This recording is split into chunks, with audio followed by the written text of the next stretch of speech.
Using old scrap material to create new machinery, it's the ultimate in recycling and leads to interesting and practical inventions at Temso Engineering in Dar es Salaam.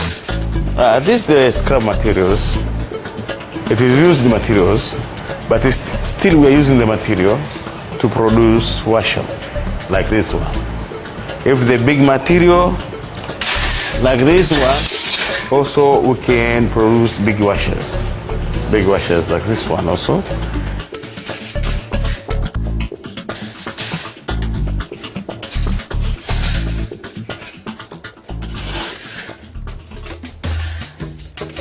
We see the value because we get more money, or we say additional money, our profit out of it because the calculation of using the material is within the production of wheelbarrows. So after producing the wheelbarrow, we have already get our money back. But during we use this material, scrap material, to produce another goods, it means that we make a good profit or net profit out of it. So we make sure that there is no wastage in the steels. So the waste steel, we make the super profit out of the waste. Raymond Tenga has an engineering background and has developed an eye for seeing new possibilities with old materials. Over the last few years, he has developed his own machinery for construction work.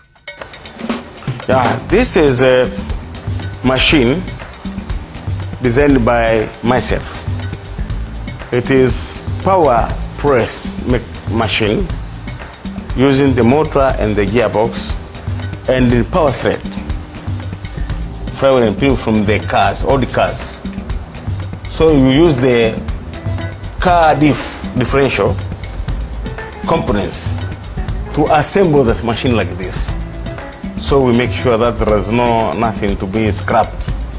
We can recycle the scrap materials to make another machine like this one.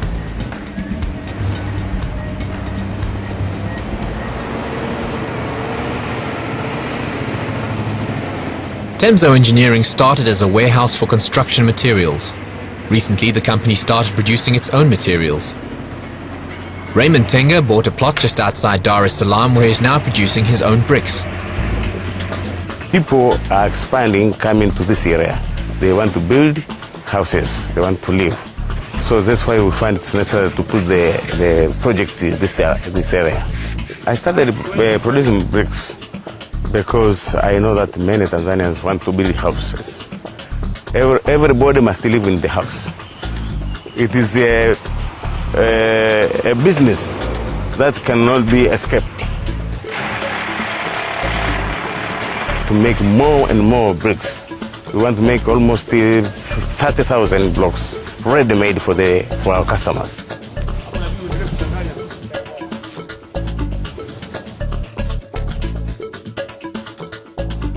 The machinery that Temso Engineering uses is designed and built by Raymond Tenga himself. I'm designing the machine myself because I've got the talent of designing the machines.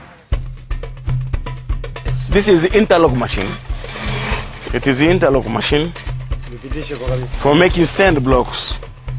It is so special because we are using the sand and a small amount or small portion of cement. So the blocks will be cheaper to allow normal Tanzanians to afford to buy the blocks.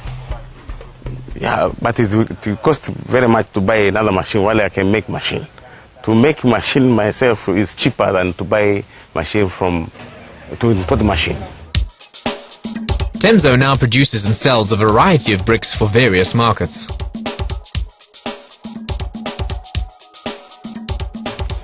And this is how you join the blocks without using the motor. Straightforward.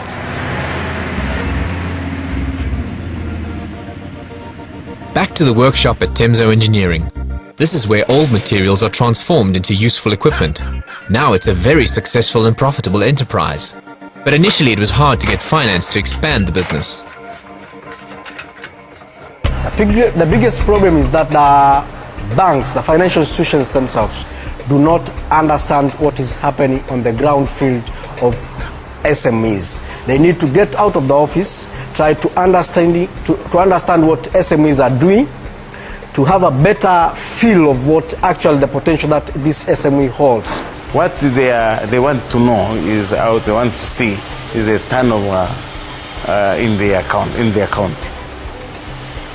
But if I hope if they come to the site to see the customers, what the customers bring, they'll be able to make judgment whether the customer is the potential customer or not. It is not easy for them to get it from just the numbers at the very initial stage where these SMEs need to deposit and transact. But if they get themselves out of the office, try to understand, try to have what we call empath. They put themselves in the feet of the SMEs. They'll be able to understand what potential do these SMEs hold for them and for the nation as well. The potential of this company lies on its ability to make use of locally available raw materials. That's, in other words, it comes up with goods which are relatively cheaper and affordable to most of the farmers and the normal citizens of Tanzania. So, in other words, it's exploiting the potential that is within the country to ensure that it is transformed from just being scratches or PTA raw materials into something that can be used to produce and add value on it. My dream is to develop the company to be a big company, manufacturing company, and also to build houses for our people. We are a contractor, so after attaining or being with the ability of producing these machines, we'll be able also to build the houses for our people. Also want to train our young boys and girls to be a technician, a good technicians. If you educate one person, I'm sure that you educate 2, 3, 4, 5 persons, the next will assist the nation as a whole.